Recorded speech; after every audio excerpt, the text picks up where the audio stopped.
Good morning. My name is Robert Nadler and I'm an attorney with the Legal Aid Society. This morning we're going to discuss the tax issues related to the 2010 floods in Middle Tennessee.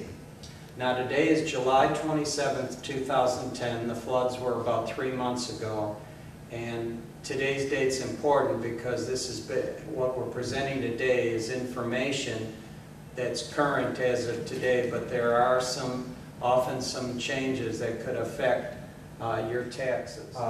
During May of this year, we had heavy rains and damage due to flooding in Middle Tennessee.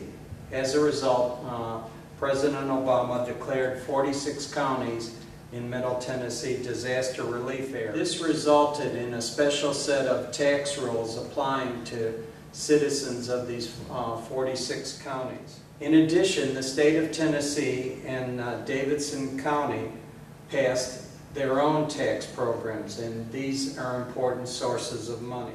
This morning I'm going to discuss how you can make claims and recover monies, and I'm going to emphasize how you locate documents that will help you make claims.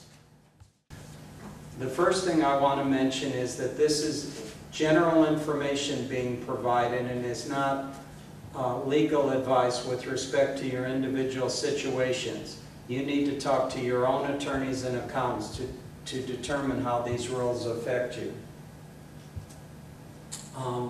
The first thing I want to go over are the tax issues related to the flood. One of the most important issues is the casualty loss deduction, which will involve your federal taxes. Now you have the opportunity to claim the loss in 2009 or 2010. Either way, there's a deadline of April 15th, 2011.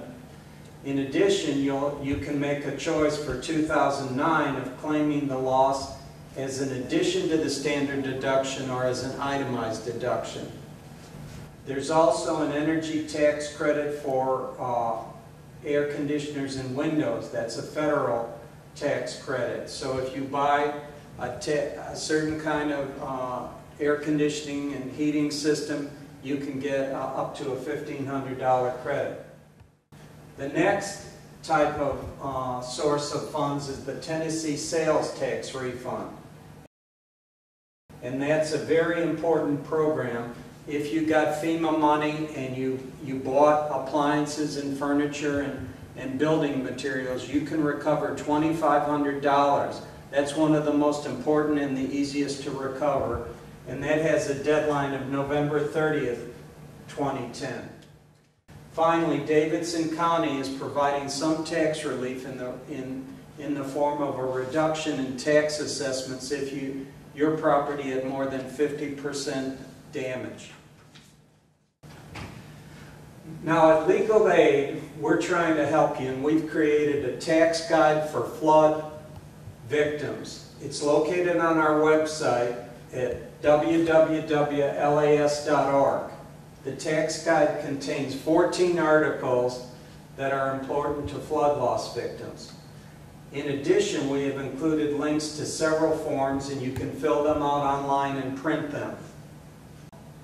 Today, I'm going to principally be talking about how to recover documents that will help you make claims to the federal or for the federal or state monies. If you locate your documents, you and your accountant will be better able to make the claims. In particular, the documents that you need to think about locating are any lost tax records, the cost of your property, and the fair market value both before and after the flood. Other documents that you'll need, especially for the state of Tennessee sales tax refund, will be any documents showing how much you paid for furniture, appliances, and building materials, because you're going to have to show the sales tax paid. And in particular, and this is very important, these expenditures have to be made before September 30th, 2010. And then there'll be special documents for the energy tax credit. Again, the President designated 46 counties in Tennessee as presidential disaster relief areas, and special rules apply to everyone who lives in these counties. The first type of documents I'm going to talk about are lost tax returns.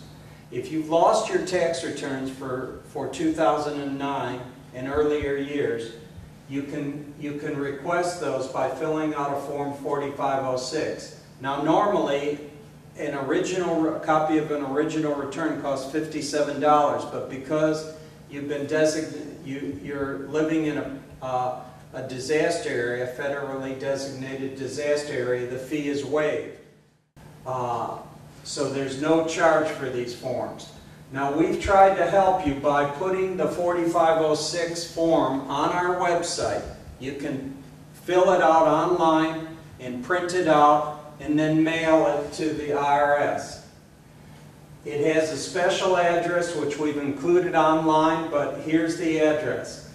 In the part of the form that says how much, you just put in 0 and indicate flood victim.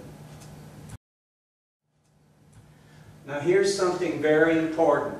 Because you're a member, you're a citizen in a federal disaster area, you need to put a special phrase in red on these forms.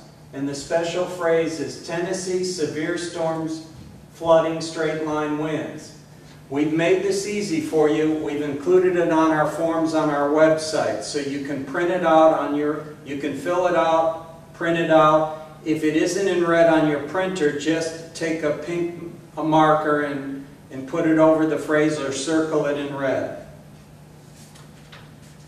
Now this is the form that we put on our website, and it's fairly easy to fill out. You just put your name and address here, and then I can't get it anymore, the form on here, but it'll ask you the tax returns that you want, and you might as well order 2006, 7, 8, and 9, because you're going to need to know how much tax you paid. The next type of tax form that you want is probably one you've never heard of, and this is called a transcript of account. But you need this form, and what it is, it's sort of like a credit card statement for a given month, but in this form, this transcript, the IRS has the history by year, for example 2006 or 2008, and it contains the transactions involving your federal taxes. The most important transaction for what you're trying to do is to learn how much money you paid in each year. And this contains a very good chronology. It's used by accountants all the time for the tax history of a given year. So you're going to want to request this information, and it's real easy. You do it on a Form 4506T. We put this form on our website. Again, you just fill it out online, print it, and send it to the IRS at this special address. And we've done all that for you. Now, the next type of form is a change of address form. And we've also put this on our website. This is a Form 8822. Now, you might ask, why do I need to fill out a Form 8822, a change of address? Well, there's a number of reasons. The IRS may be trying to send you a refund. In addition, the IRS may be sending you correspondence that affects your rights for a number of legal matters that might be involved. And if you don't get the correspondence, you could miss opportunities to appeal an adverse decision or to get money back. So I strongly recommend, if you moved as a result of the flood, that you file the Form 8822.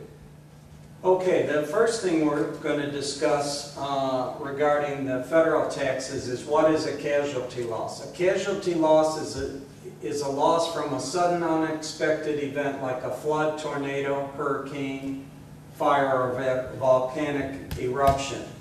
Now, the flood losses in May will qualify as a casualty loss deduction. Now we're going to discuss how a casualty loss is computed. I'm discussing this in general because there are several little rules, and they're not going to have a big effect on the computation. But in general, a casualty loss involves comparing two numbers. The first number is the cost of your property. Now the cost is just what you paid for the property plus improvements. I'm going to talk principally about residences because that's where the major losses are, and we'll discuss briefly vehicles and belongings later. Now the IRS calls the cost the adjusted basis, and again that's the cost of your house plus improvements. The second number is the difference between the fair market value before the flood and the fair market value after the flood. So if your house was worth $180,000 the day before the flood and $120,000 after the flood, you've had a drop of $60,000. The important thing is your loss is going to be limited, your casualty loss is limited to the lower of these two numbers. Here's an example. You paid $120,000 for your house. This is the cost of your house. The fair market value before the flood is $160,000 and the fair market value after the flood is $100,000. The difference between the two fair values is $60,000.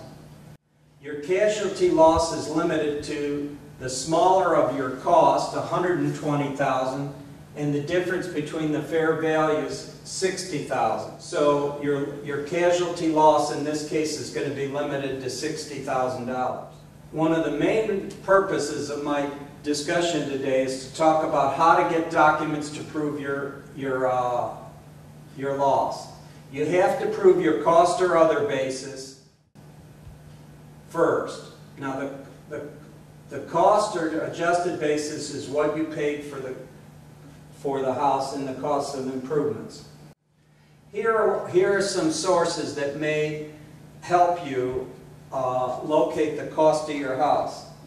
Most of us, of course, know what the cost of our house is, but you're going to have to show it. So the original deed often will show the purchase price of the house. This will likely be on the deed at the courthouse.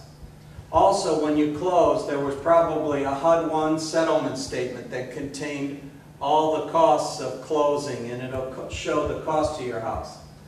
The trust deed for your home purchase will be some indication of a portion of the cost, because the amount you borrowed plus your down payment was the cost of your house. And the trust deed, of course, will be at the courthouse. And your real estate agent may still have records that show what was paid for the house. Your improvements can be added to the original cost of your house. You may have taken a second mortgage, but a second mortgage won't increase the cost of your house if you use the money to pay for vacations and education. The money has to be put into remodeling the house. Your bank records may show what you paid for improvements, and you may have a copy of the contract with the contractor. So we've now seen how we establish the cost of the house, and we're going to look to the fair market value before the flood and the fair market value after the flood. The tax laws require you to identify these figures, and then the difference is the amount of loss due to the flood. This number is then compared to the cost of your home improvements, and the lower number is the maximum casualty you can claim.